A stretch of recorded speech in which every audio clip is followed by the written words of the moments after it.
Ninja Alerts show are brought to you by Ninja Alerts. Ninja Alerts is an NFT that allows you to track your favorite influencers and whales and see what they're minting, selling, and buying when they do it. I'm Chris. This is Ken. What's good today, Ken? Hey, what's up? What's up? What's up? How you doing, Chris? It's I'm Saturday. doing, No, I almost said it was Saturday. Oh, I'm tripping. It's yeah, Tuesday, man. man. It's Tuesday. It's already been a long Monday and Tuesday. I'll tell you that. So I see the confusion. But Yeah, yeah. Bear market every day just seems to drag on, doesn't it? yeah, yeah, man. With no end in sight, it seems like. But Yeah. still a great time to be in the space. Still trying to make some moves. I was up for a couple hours last night doing a few things, so ready for this week. Are you? And I heard there was a Zagabond just got doxxed, right? Did Yeah, you did you read a little bit about that? I did. I did. Let me pull it up real quick from the tweet. I'm trying to remember who did it. I have it right over here. Give me just a second. It was NFT Ethics. Did Doc Zagabon basically from the previous companies he's worked with using his voice to be able to track things down and a couple of other things they used to track it. It was pretty cool. I was very impressed by the information that they put together to figure this out. However, I don't feel like their goal was achieved. It's obvious that they had a specific agenda to kind of throw Zagabon under the bus. And while Zagabon's not my favorite person, if anything, it just gave him more credibility and threw other people under the bus, in my opinion. Because I mean, it basically said, yeah, he worked for these pretty big companies and he has connections with big people. You know, instead of it being like some Randy who just like launched it just to like take steal some money or whatever. So I think, and in the comments are kind of leaning the same way. We have where are they at? Looks like Zagabon is the real deal. Provide really interesting stats. But yeah, like a lot of people Before felt the same way. before we move on, Chris, are you a serial killer? Why do you not have dark mode on your Twitter? Is what I want to know. Why? Yeah, Why is there? that's all you got out of this. Yes, Chris. Yeah. Well, you thought I read all that while you scrolled up and down? Yeah, you're supposed to have that photographic memory. No, I have it on my phone. I don't have it on my computer. Probably should get it on my computer. Yeah, man. I can't trust you, Chris. I can't trust people that use Thanks, light mode, man. man. What's up with you and your iris, your eyesights? I Yeah, don't know, man. yeah, it's pretty. NFT ethics hasn't been hitting lately. Like, I'm not gonna lie, a couple of his reports or their reports hasn't just it hasn't hit lately. It's like a lot of it has been reach, like it's been reaching as of late. Anyways, this one again, I don't know if he's trying to be put out some damning evidence against Zagabond, but it's let's see what happens to the price of Azukis after this, because again, what you said is that this kind of give him a little bit more credibility. Like he has more friends. He's more connected than we thought. Yeah, So this kind dude. of helps him out a little bit. And that was And obviously, yeah, these comments crack me up. Wow, a lot of time really put into this. Looks like Zaga is the real deal. It's funny because you know in reading it that the point of this was to drive Zagabond to the ground, just the way they worded things.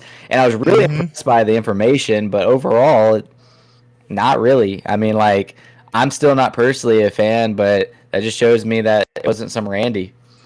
I don't know. yeah, it's again, he's well connected. So he knows so that kind of helps him out a little bit, man. I'm not gonna lie, because again, in this Yes. space, it's about who's your friends. Like, if you have friends, you kind of go farther now. It's not. It used to be about the art, helping you artists show new light in the Web3 space, but it has quickly turned into who you know. It's And connections, man. And if anything, it's throwing this Linda Z under the bus and Coinbase, a couple of other people. And speaking of connections, not yet, but a little bit, we do have somebody here who's all about connections. Matter of fact, he's connected.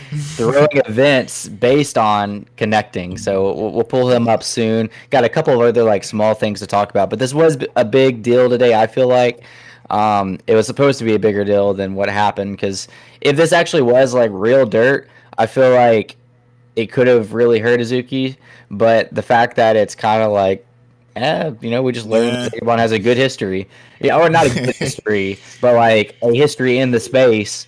Again, it's almost like more credibility. I mean, like even I thought some of it was a reach. Like they pulled up some Reddit posts, like what's the fastest way to make $1,000, like and like try to use that as a bad thing. But like, come on now, it's like who doesn't want to know the fastest way to make $1,000? Like, let's be real with each other. Like you're buying NFTs. Like you would like to know how to make a quick buck too. So some of it was just a reach, you know. Um, it's what Yeah, it is. yeah. That's NFT ethics, man. They've been reaching for a little while now. I don't. It's not as credible as it used to be. Like when it was first new, ethics just was exposing people. Now it seemed like some of the expositions they've done lately has been like agenda based. So it's a little.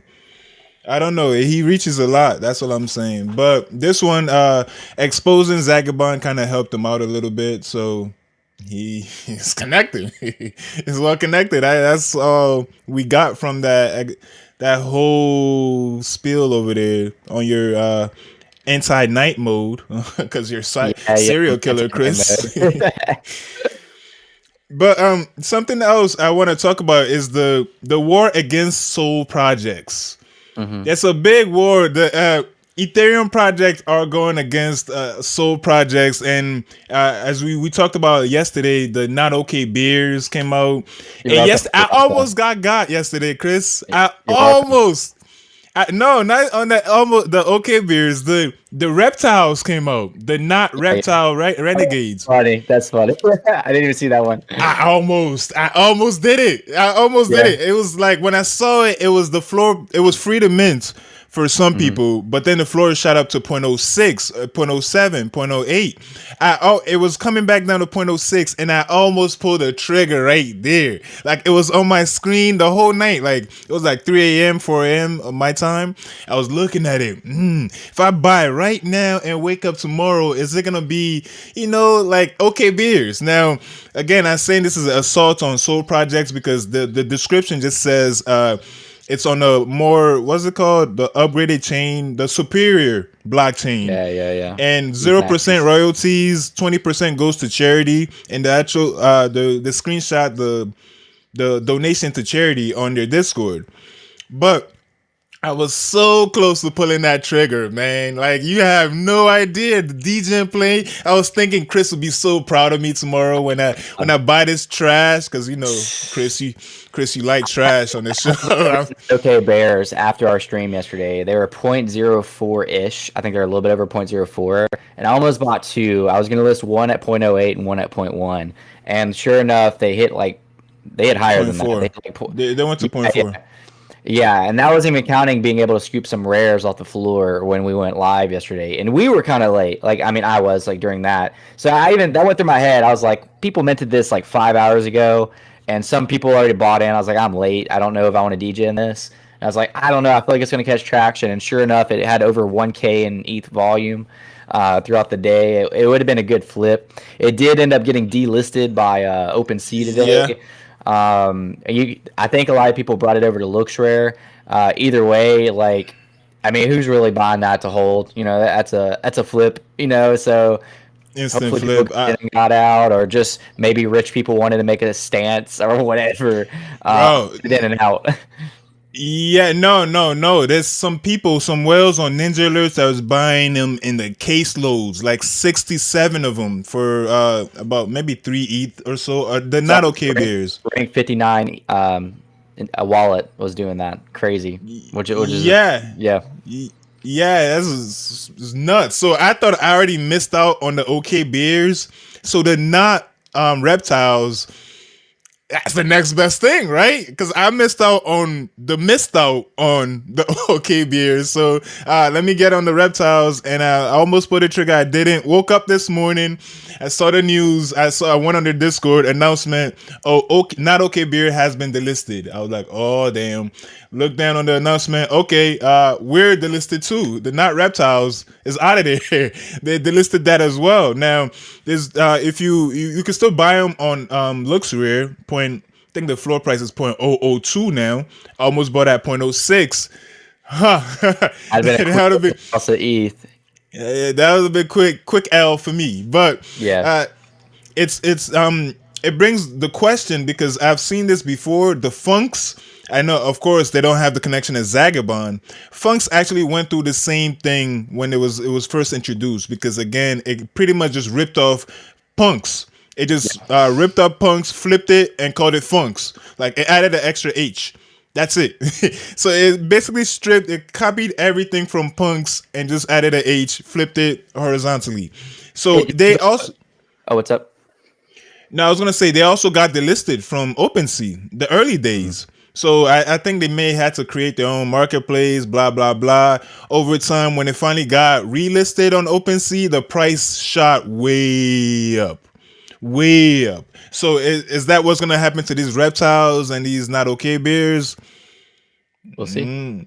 But I mean, if Funks could do it, but they don't have Zagabond though. That's the thing. Yeah. As we just realized, Zagabond had some pull in the NFT space, and I'm not sure whatever anonymous person or people behind these not okay, not reptiles, not soul. Uh, the people behind them, who knows if they have connections to get this back on? But Zagabond could for And Funks.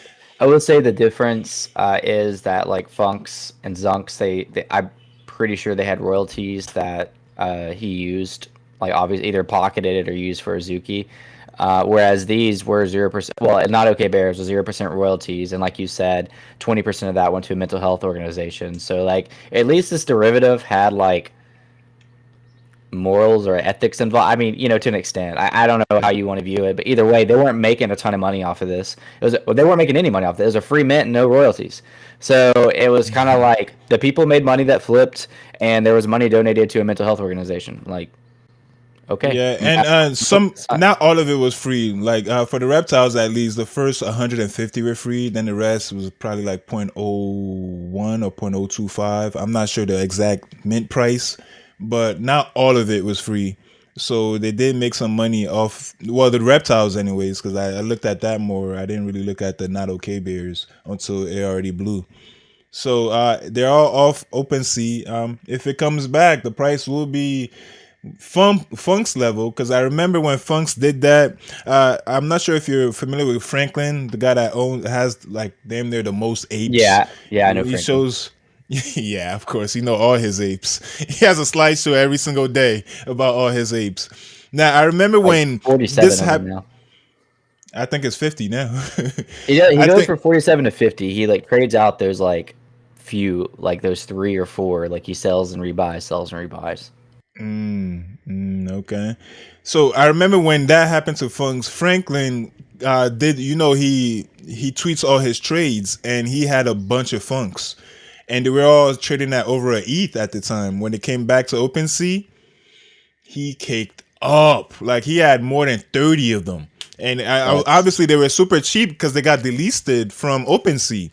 So if you accumulated them before they came back on OpenSea, you were up. But I'm not sure this is gonna happen to the Not Soul project. I'm just gonna call it Not Soul. It's kind of crazy what the war against Soul projects are right now. It's yeah, man. so summer is here and people are I, not they're I not created liking that. I created my Phantom wallet last night and sent some soul over. I'm sure you did, Chris. I'm I was ready. gonna question it, but I'm sure you did, Chris. I'll talk more on that next episode, but we do have a guest this episode that we would like to bring up, and that is Ethan, organizer of NFT LA. Hey, Lots of other Ethan. background too, but what's up, Ethan? Great to be Welcome here, to the guys. show, Ethan. Yeah, it's great to be here. It's nice to be hanging out with you guys today. Hold Great chat on. so far. Got some air horn on there, man. Gotta hit you with the Did air you? horn, man. I feel like I've heard that before. Did you invent that? The air No, horn? I did not. I Just stole kidding. that 100%. Who did that for the first time? That is like the most iconic radio signal I could think Yeah, of, right? Who did that for the first e- time? I many years ago. I'm not. I'm sure disc jockeys had this in their arsenal back then. Whoever did The it, air they need to horns, make yeah. the NFT of that sound, I think. I was thinking that in Uh, the back of my head too. Like it was like you had royalties to it, that'd be sick.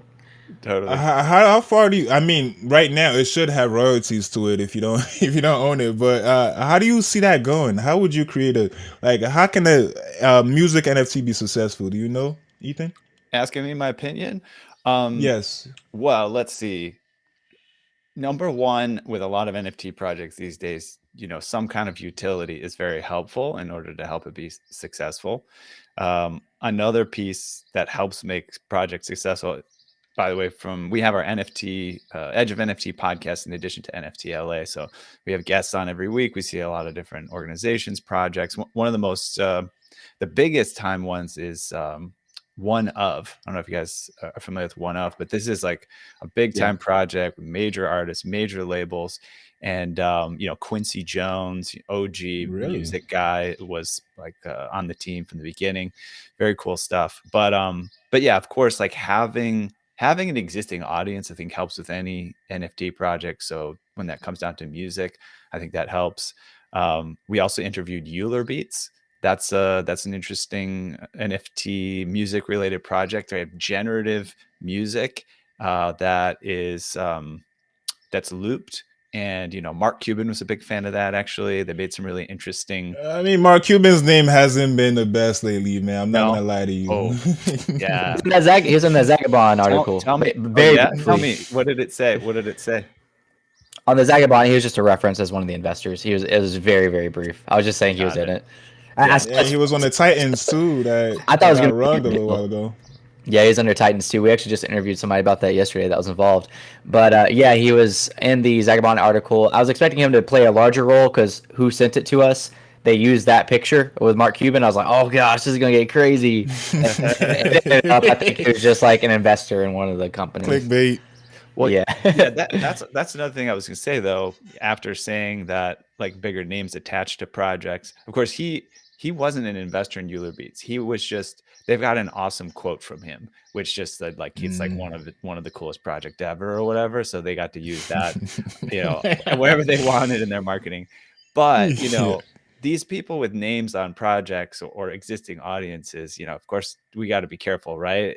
That you can if you dig a little bit, you can kind of tell whether they've got the ethos of the space going on, or they're just kind of jumping in and they heard about this thing and they want to make a buck, Make money, cash grab, of course. Yeah, exactly.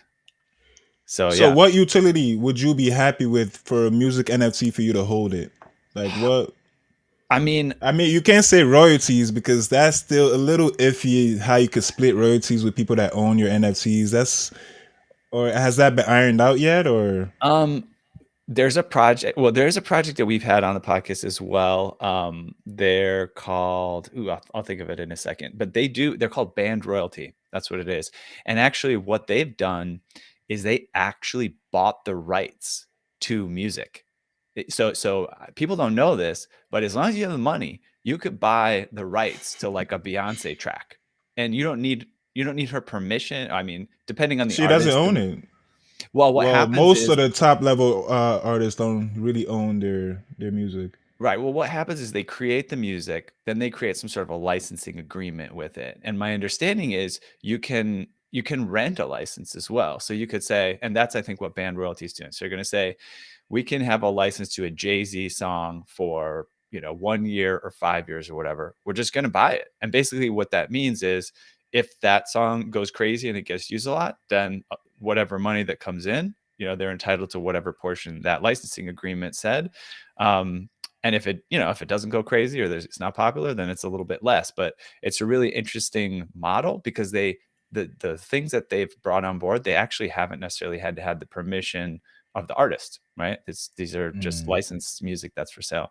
I mean, I think it's really cool. The overarching theme that comes back and again on our episodes. I'm a musician as well. I play piano.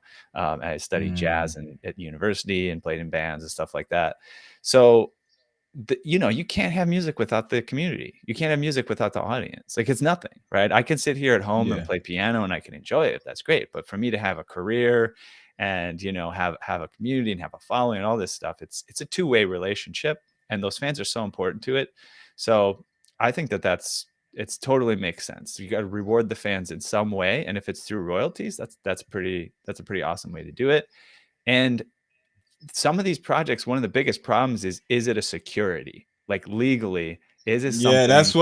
that's what I was saying. It's kind of hard to split royalties because it's a little gray right now. That's what I'm saying. Right. But what's an interesting thing, as far as I know, if you just admit that it's a security. So some people have these things they're trying to avoid securities laws. So they say, Hmm. okay, it's a utility thing. We're not going to promise that there's some sort of return on investment.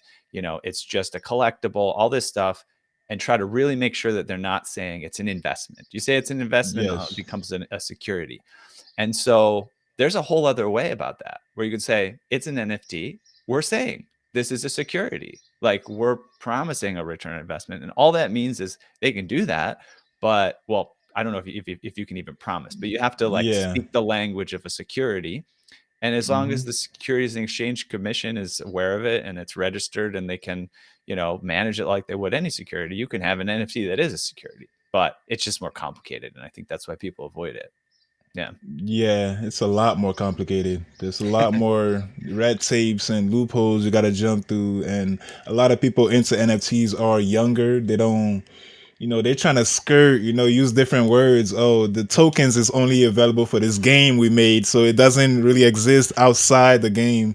So yeah, I've caught on to that a lot. So I just want to see a way for music NFT to be adopted by the masses. That like that little barrier we have. That's what I want to see in my lifetime. So I don't know if sharing royalties might be what pushes it to the next level, but I think if they what you could do it, do is you attach it to something that people, because I know as a musician, like there's traditionally like issues with what do you do with music? Like how do you make money off of it? Because it used to be able to sell a CD, you know, if anybody remembers yeah, what a CD was or whatever, yeah, or a tape, or that's how people made music. cassettes.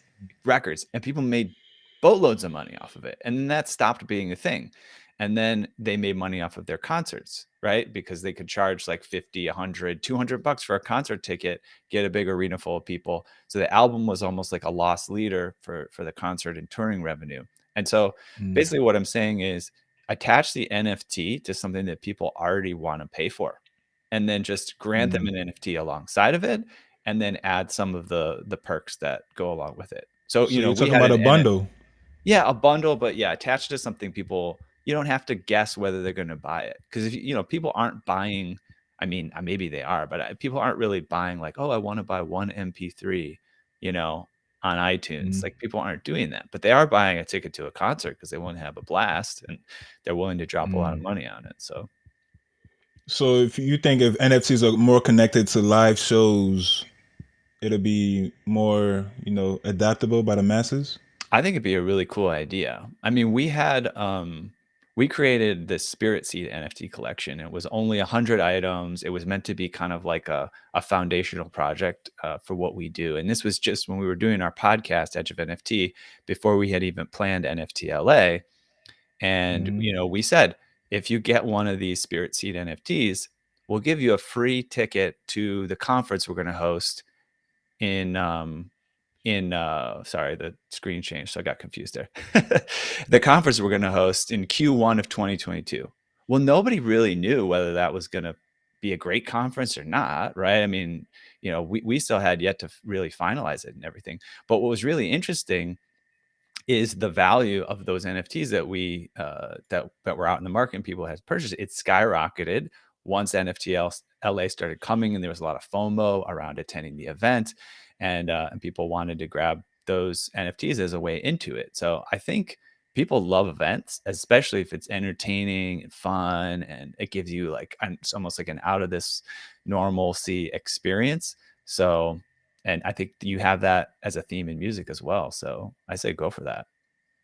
Mm. Yeah, I'd love to see more artists hop into the NFT wave, but right now it seems like the musicians in the NFT space are I don't want to say, and they're not, they I don't want to say what I want to say, but I a lot think of you're the supposed to musicians are say it. not. Say what do you want to say?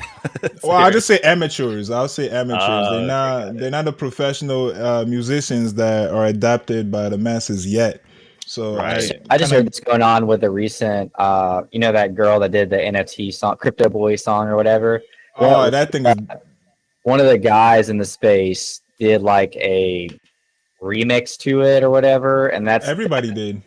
no, but this one specifically like got like 1 million views, and there's some like royalty controversy going on right now because like he wants Really? royalties from it. Um, and Oh he's shit. he was on Nifty Portal this morning. He was on Morgan. What is her show? She's in Morgan Nadi, yeah, but what's her on show Chain called? Radio, He on was on Chain. radio last night about it, but I don't know. It was a very interesting. Wait, is Personally, it the as guy with the? Wait, do you remember the guy's name? Because I heard like give almost me a every second. rendition of that song, Yeah, and but like you just yeah, but like that's kind of why would he? That's weird. That's weird that he would want royalties. It's not his song. He put his mix on somebody else's song. Like I know in the you could correct me if I'm wrong, Ethan, but if you use a sample from somebody, you have to like they have the right to take the whole song from you. Like if you just use a little mix of a sample and created a whole new song from that sample, Right. the owner of that sample that it doesn't have to clear it, he or she could just take the whole royalties from that song you made.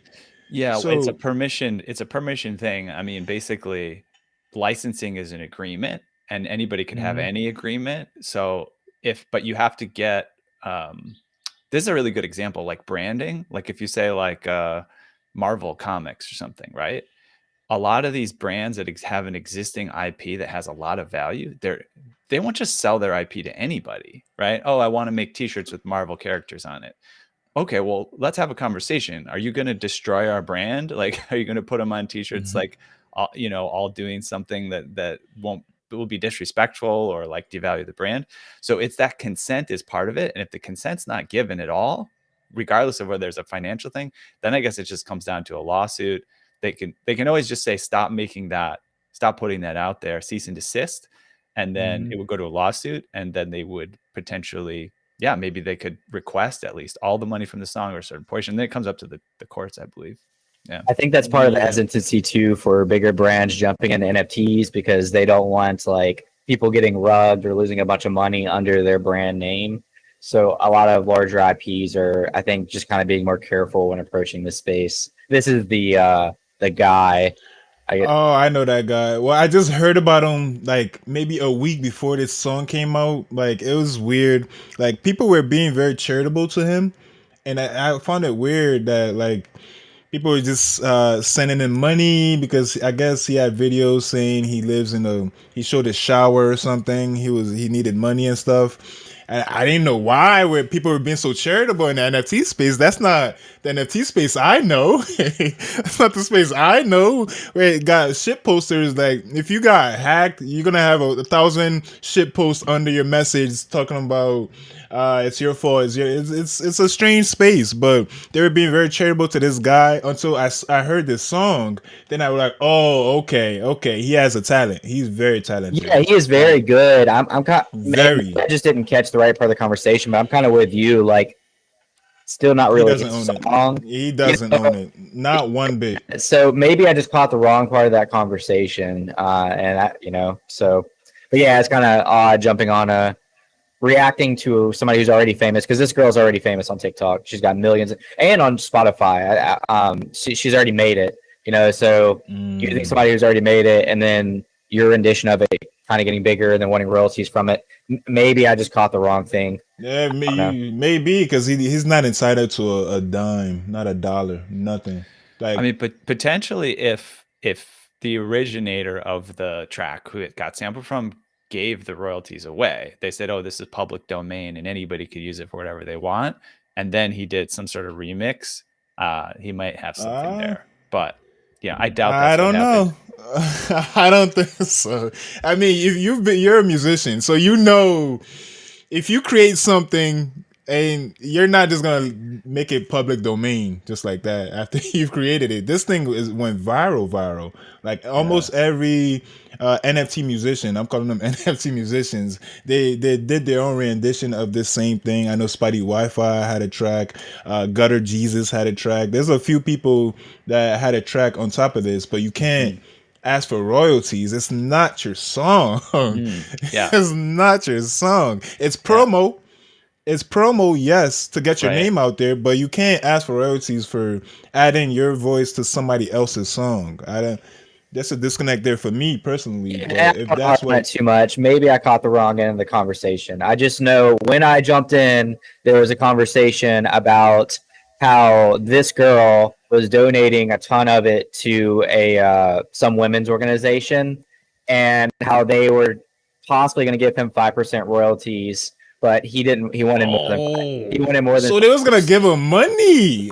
Oh, 5% because of I think he feels like his role in this made it bigger than it was supposed to be. But again, I don't know. Maybe I jumped into the wrong part of the space last night. You know, you jump into spaces and you miss a lot of context. So it's kind of like, where we're at. But yeah, we'll put that down for now. Right. Talk and more, that's why talk more. ETH is at $1 right now, right, guys? No, I'm just kidding.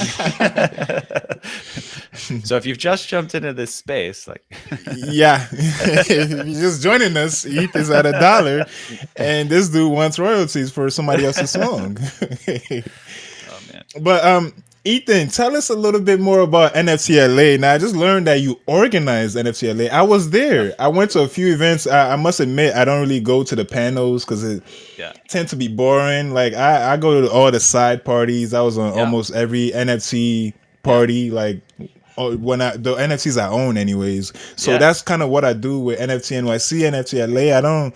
How was it? Like, start from the top. How was it organized NFT LA?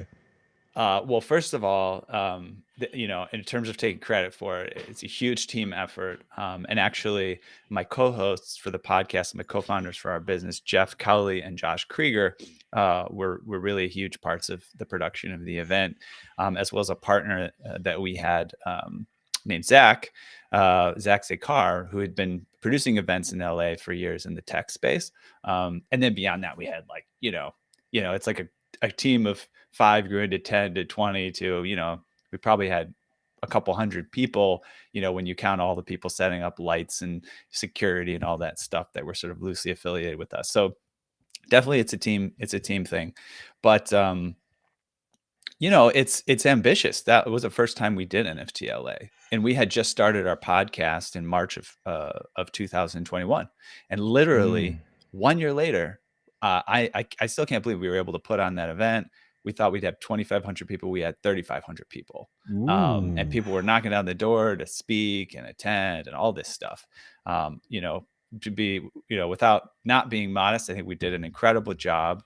And we're really happy with how it went. Nah, I'll give you a round of applause, man. You don't have to be honest. I'll give you the round of applause. You guys did a good job. I was there. It was a good job.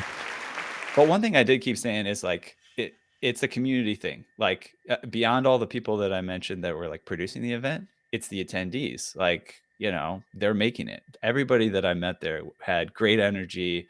They paid their ticket. You know what I mean? Like they help. That money needs to go to make the event happen, right? And people need to show up, be themselves. It reminds me of like the Burning Man ethos, which is just like, you're not just there to watch. You're there to participate. You're there to be a part of it, right? And so many people had their own projects, and they're very active and networking and doing, throwing their own events and parties outside of the event to make the whole city light up. So it was huge, and there are a lot of people that were attending it are a big part of that too. Tell me about some of the parties you went to. What did I miss? Well, Ninjalerts. This show brought to you by Ninjalerts. We had a party in NFT LA as well. That was a pretty good party. It was a nice. It was an all-day party, really. Nice. It was an all-day party. Azuki's had a party. I didn't attend that one. That was the biggest. That was the biggest party that day. Which else? And you have Azuki's? Oh, I didn't go. No, I do not. No, I do not. Okay. The biggest now. They had Coinbase backing the party. and Mark Cuban and Lee, all his connections. That's how they had the biggest party. Which that was Yeah, Azuki or someone else. I didn't catch what you said. Azuki's. He Azuki. was talking Azuki, about yeah. Zagabond. Yeah, Yeah, Yeah, their project all his went off the rails connections. at NFCLA. It was crazy. Yeah. yeah. There's Feline Fiends had a party. I went to that one. I'm not a holder, but I did. Three Lenders also had a pop-in party for a lot of people that went to that one as well. There was Nice. murals outside in LA that I went to. It was a all-around fun time. And Trevor was there. He introduced me to everybody. MVHQ had a party as well. Went to that one. Like it was a busy week for me, and it was pretty cool. I met so many people there, and I didn't go to one conference. I Not one conference. hear that, Let me man. ask you, how'd you go about recruiting speakers and stuff? Because I hear everybody just wants to be a speaker in this space. Right. Yeah. I'll get to that in a second, but also, I don't know if you guys know, we had an event for our Spirit Seed holders, which I mentioned earlier. It's just like a small group of 100 people. And Ninjalerts sponsored it. I don't know if you guys know that. Oh, that's really cool. I didn't know that. Yeah. So that was really nice. That was really That's pleasant. awesome. It was a small, intimate thing, cool networking, great people at a bar called The Wolves in downtown The LA, which is Wolves. really cool. They created the whole bar experience out of salvaged architectural items. So they got like cool vintage stained glass on the That's ceiling and something like, LA would do. yeah, that's cool stuff. Something they do in LA. Did Trevor go? What's that? Yeah. Did Trevor go? Sweet, sweet. Yeah, That's Yeah, awesome. totally. Trevor Yeah. was everywhere, man. He was everywhere that Omnipresent. week. Yeah, Omnipresent. he was. He went Yeah. to every event, everywhere. So But you asking how do we recruit speakers? So yes. um it's really a matter of, it's kind of like rolling a snowball down the hill. You know what I mean? Like you start at the top, it's small, and you get a little bit of packed snow on there, and then it starts to gain momentum. And by the time you're down the bottom of the hill, which is like a month before the event, it's like you can't stop it. Like there's the speakers, just everybody's knocking on their door, and they're like, I want to volunteer, and then I want to be a speaker, right? Like, so like it was easy to get speakers towards the end. It was harder at the beginning. Um, and it's pretty, I think people kind of know this intuitively. You get the bigger names on board first. You get your date settled. You make sure people know that you're going to operate a professional thing, show and prove that this is going to be a big thing that's professional. And then it's just a matter of negotiating, and it's personalities, and who gets to be on what panel and all this stuff. Josh Krieger, my co-host, was a huge part of booking the guests, and he books the speakers and the panelists. He books speakers for our show, right? Like our guests on our podcast. I don't know how he does it, man, because I can't keep track of that many relationships at the same time. He's just amazing at it. So he's probably one of our biggest secret weapons at booking people for the event. That's Oh, awesome. nice. I have a Nice. question as well. So we were talking about how VCon's going to be like tomorrow or the next day. Um, as a VFriend Series 2 holder, I do wonder if it's going to affect the prices of VFriend Series 1 or Series 2, yada, yada, yada. We were talking about this yesterday, though. So, like, whether like if people are just going to have a really good time, it's going to be a successful event, obviously that's going to leave a positive influence on VFriends, or Mm-hmm. the opposite, if people just don't have a good time and it's not a successful event, it could leave a bad taste. What do you think these type of events makes them successful versus not successful? I think, at least for our event, we really wanted to make it an experience. We wanted to make it entertaining as well as sort of like a professional event. And so, we had every night we had some, there were all kinds of parties. We encouraged that kind of things to happen independently. Some of them we helped, promote or things like that. But like we also had like shows every evening. Like Steve Aoki was at the Wisdom doing like a dome show with an AR, emergent experience. So, you That's know, cool. we just, that in our case, we wanted it to appeal to all the different levels. Niching is good if you want to niche down, but we want to say, okay, we want something for the people who really are deep in the space already and technical, maybe they got some like technical project where this involves lots of Solidity developing expertise and AI experience. But then you have sort of like the intermediate person who's like been in the space for a little bit, but they know all the lingo, they've got their feet wet. And even down to the person who says, oh, I'm a musician or I'm an artist and I hear there's something cool going on in NFTs and I want to know about it. And I think the common thing that brings all those people together is just making it fun, just like having a good time and really curating the people. Like I said, the people that we attracted, I think was the number one asset of our conference. Like good energy, positive people, and like that fun experience. So that's what I think. I think Gary Vee is probably going for something similar too. He's got a lot of celebrities lined up and stuff like that. So I think he'll probably do pretty well with that one. I was looking at the page today. We got a couple people going to that. So, Sweet. Oh, Awesome. nice. But it's in Wisconsin though. That's it's. I don't know, man. That's all you can do over there. Let's go to Gary Vee conference and go home after. I don't know, man. It's Wisconsin. Yeah, that it's is not funny. LA. That New York. is a good point. And this is funny because I don't always make the decisions about who goes to what other conferences. Like we have a team and we kind of decide among ourselves. So I'm going to Davos actually here in a week in Switzerland, which is going to be pretty insane. Ooh. But I'm not scheduled to go to VCon, which I'm realizing is kind of interesting because I'm in Chicago. That's not too far. Yeah. Oh, dang. Maybe I'll have to make a run. Yeah, it's right down the road. I would definitely go. I was in Chicago. We have Yeah. didn't we interview some Switzerland friends? They were the ones with the bot. NFT butlers. Yeah. NFT Butler. Yeah. They're down in Nice. Switzerland. Do you know who that is? Ethan? I don't think so. No, I gotta check it out. Okay, they made a bidding bot, but they go to every conference, so you'll probably at least see them. Yeah, they do. Awesome. They was at a conference when we had them on the show. Yeah, the conference was going on behind. Yeah, he's in the room, like FaceTime us at the conference. So. Oh, nice. I'm a little distracted because I'm writing that down. I want to check it out. NFT Butler. Cool. Yeah, they also don't have taxes on trading over there, so you might just want to move there. If you're an active trader. Yeah. So you might just want to move there, man. Just go ahead, Ethan. Pack up and just move to Switzerland. I'll take you up on that, man. I'll see you there tomorrow. I think we'll get a handle on that. NFT Butler. I gotta open my note. So you sound like you're pretty busy. You're at NFT, the Davos going on. Yeah. Are you gonna be in NYC as well, or what's up with that? Totally gonna be in NYC. I'm just gonna put out the newsletter. I'm pseudo in charge of that. Make a little announcement. There's gonna be a really cool gallery experience going on in Soho during NFT NYC. It's going to be invite only, or if you have a VIP pass, at least that's how it stands. You'll get like a golden coin if you've been invited, and you can go. There's going to have several spaces in Soho. These like trendy hotspots, and they're going to do an AR and NFT art gallery event. So you can kind of walk around. You can take your phone and look around and see what's really in the space, and then you can buy stuff or bid on stuff. So we're going to participate in that.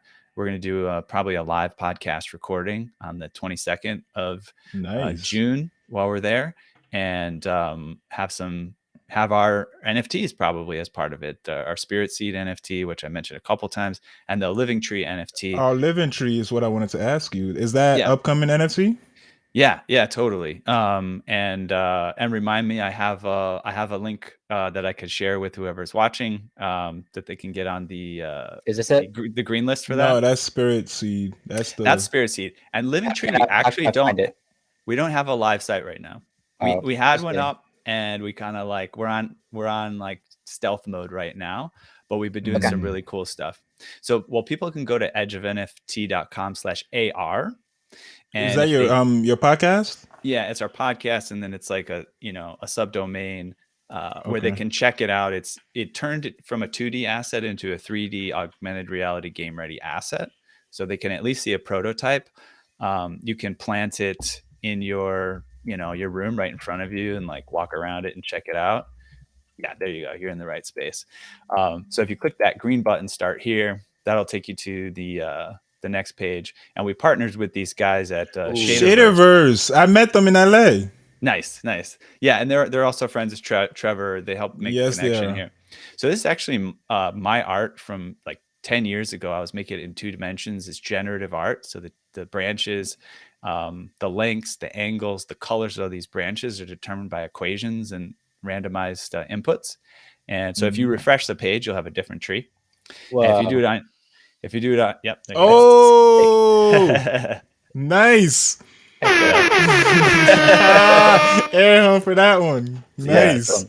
So these would be Pretty pretty dope. dope. And yeah, if you're on a phone, it'll give you permission to do the AR version, and you can put it in your space and like take a Ah, picture of it or a video of it and walk around it and like, how cool. in your room and stuff like that. So these things will be at NFT NYC. I don't know whether they'll be minting them yet, but we will have them as part of that experience. And I'll give you guys the whitelist for people who are watching this one would be edgeofnft.com/ninja. That's like a short link. That'll be Slash live. I'll ninja. make it live. I don't know. What do you guys think, for like 24 hours or something? But yeah, so if people want to get on that who happen to be joining us, little perk.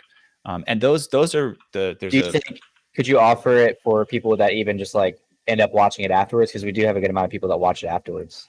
Maybe within sure, 24 like what's a hours. time limit? Like maybe like, Within 24 hours, maybe. oh yeah, 24 hours is fine. Yeah, Yeah. 24 hours from now.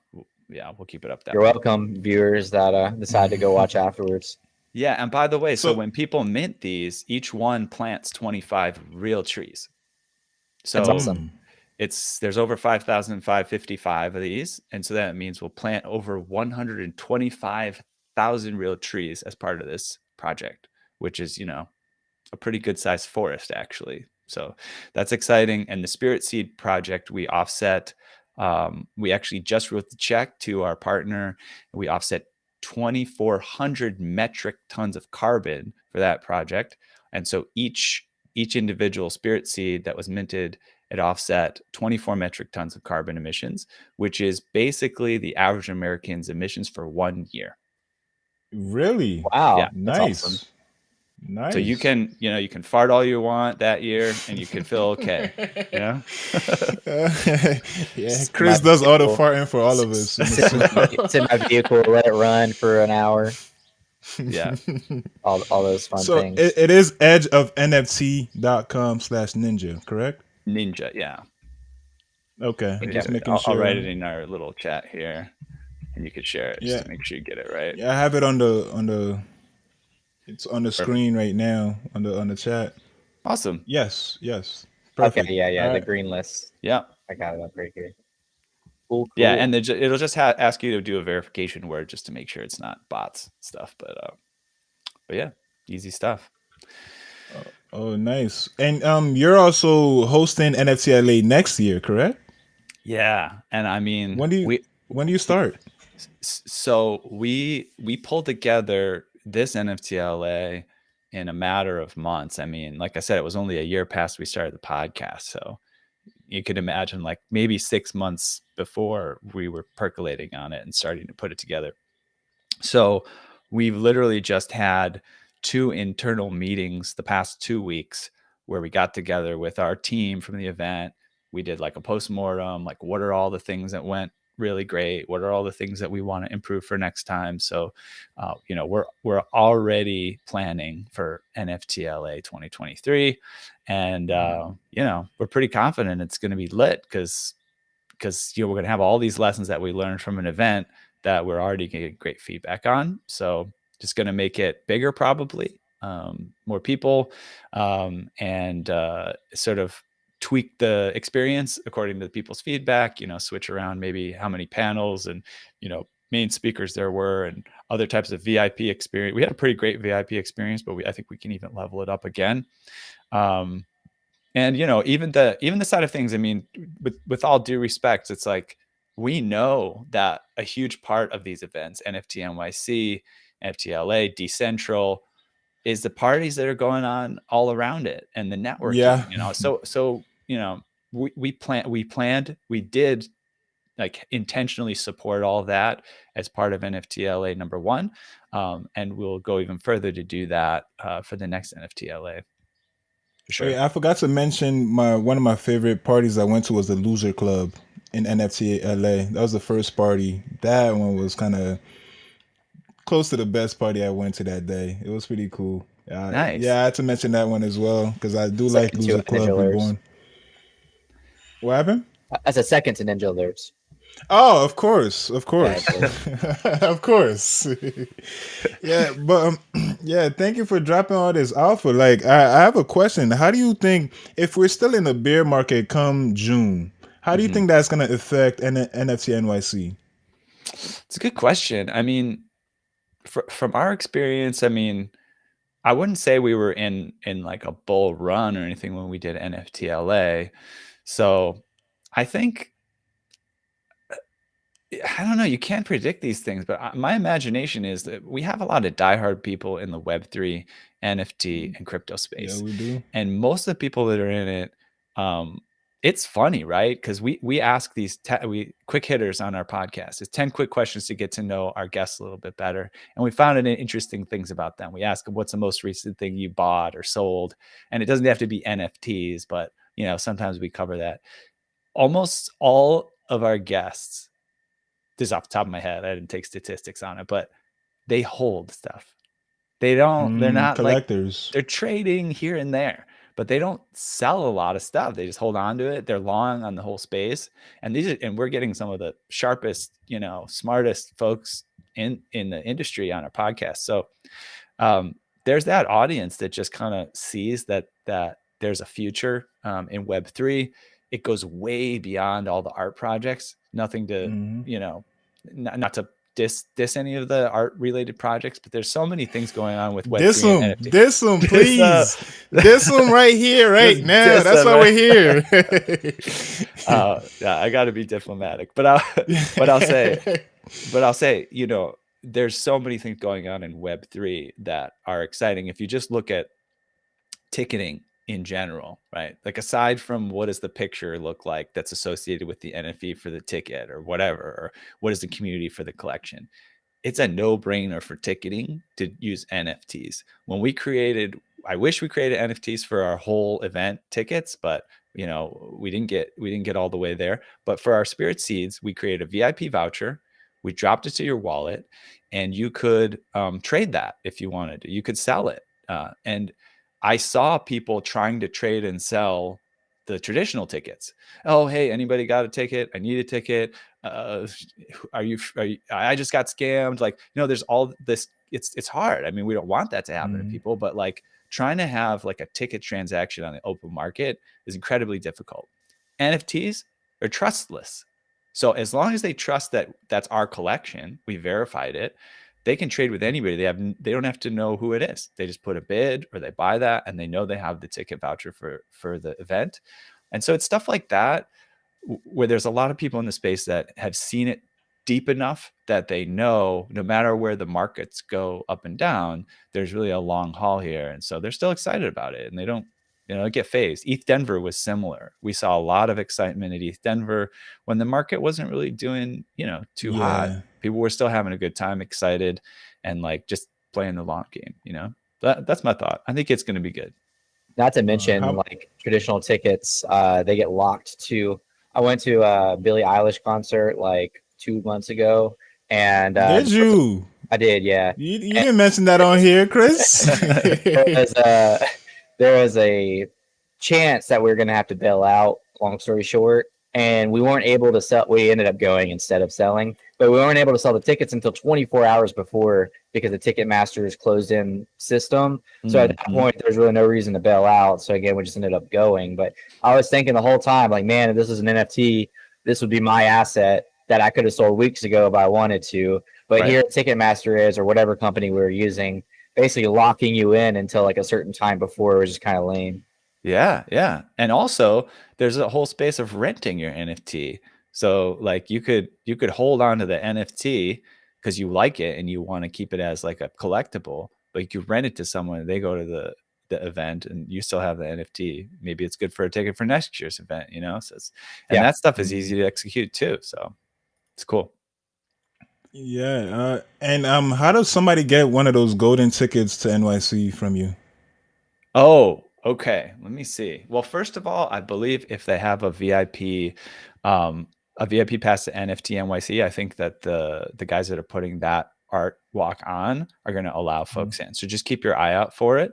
If they want to subscribe to our Edge of NFT newsletter, they just go to our website. There's a subscribe to that. We will keep updates about that particular event, and let people know like how they can get into it.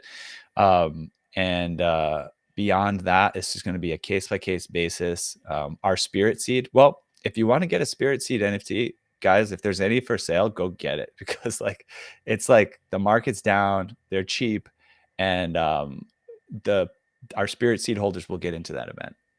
Yeah. Oh, so there's more utilities past NFTLA for Spirit Seed holders. Yeah. Mm-hmm. Yeah. Okay.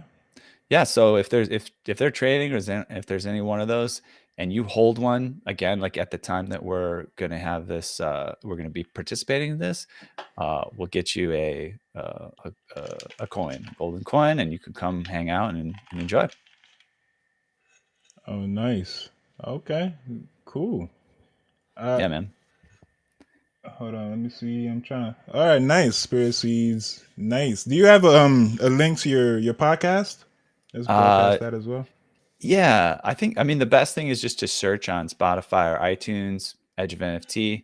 It'll come right Oh, up. so it is Subscribe. Edge of NFT is the podcast. Yeah, Edge of NFT is Okay. podcast. NFTLA is the event. Mhm. Okay. Cool. Cool. Definitely check it out, man. I had no idea that you had a podcast. I listen to podcasts and spaces like every day.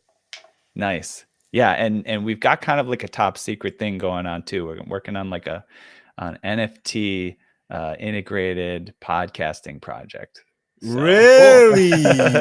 Really? Tell me more, man. That's Tell just me alpha. more. That's all you can say. That's just like a teaser. That's it. That's all I can say. Oh, okay.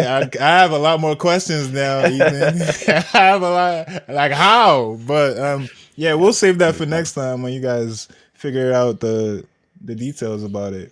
Cool. But yeah, that's pretty much, we're nearing the hour mark. That's kind of all the questions I have for you, Ethan. Do you have any more, Chris, for Ethan? That's pretty much it, man. It was really nice to meet you. Hear that you're passionate in music, organization of events, a little bit of your background.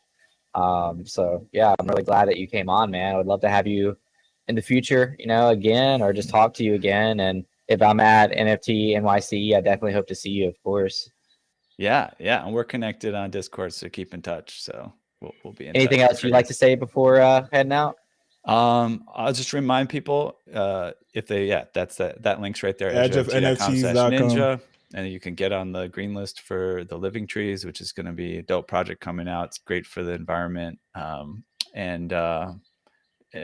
yeah, just go to edgeofnft.com, nftla.live, to check those things out, and you'll find us on whatever social platform that you're into. You can find us on Twitter and Facebook I don't know. It's Facebook. Who uses Facebook? Instagram, I guess. Well, like that. this show is broadcasted on Facebook, so yeah, I mean, we do Facebook too. We do Facebook. It's there. It's there. But I know Twitter's way more popular in this space. Yeah, a lot more. Cool. But yeah, thank you. So we get most of our information from edgeofnft.com, which is also your podcast, and listen to your podcast. We get a lot of leaked alpha and all the stuff coming on with NYC and NFC NYC, NFC LA. You have anything in Davos too, or?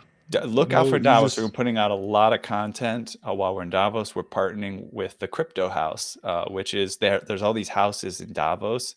It's a big event. World leaders in business and culture and government are going to attend the actual event, but then also the surrounding city lights up with all of these surrounding houses, which are like super expensive, like to rent for the week, you can imagine, because it's this huge world event. So the Crypto House is the one that we're going to be affiliated with. We'll be a media partner for them. So look out for us dropping media on our socials about that and filling you in on like demystifying Davos. And we'll also be working with Casper Labs as well, and overlapping with some of the projects they're doing and sharing about what's going on there. So yeah, just keep an eye out. That'll be, from the 22nd to the 26th or so, we'll be in Davos, giving you the inside look. Oh, nice. Thank you, man. I really, hold up. Got to give you a round of applause again, man. All right. Thank you for coming on this show, Ethan. I really appreciate it. I appreciate it too, guys. It was great to hang out with you. Yeah, I'm mad I didn't see you in NFT LA, man. I met the guys, the Shaderverse guys, man. I should have met you as well. Oh, we'll It meet. was really We nice shall to meet meet you. again. Cool, man. Most There, definitely. Thank there's you. always NFT NYC. Hopefully, to see both of you guys there. Thank you, everybody, for watching. Again, we'll probably re-go over the allow list qualifications, on a tweet or something. So be sure to be following Ninjalerts for that. And we will see you guys tomorrow. Have a great day, everybody.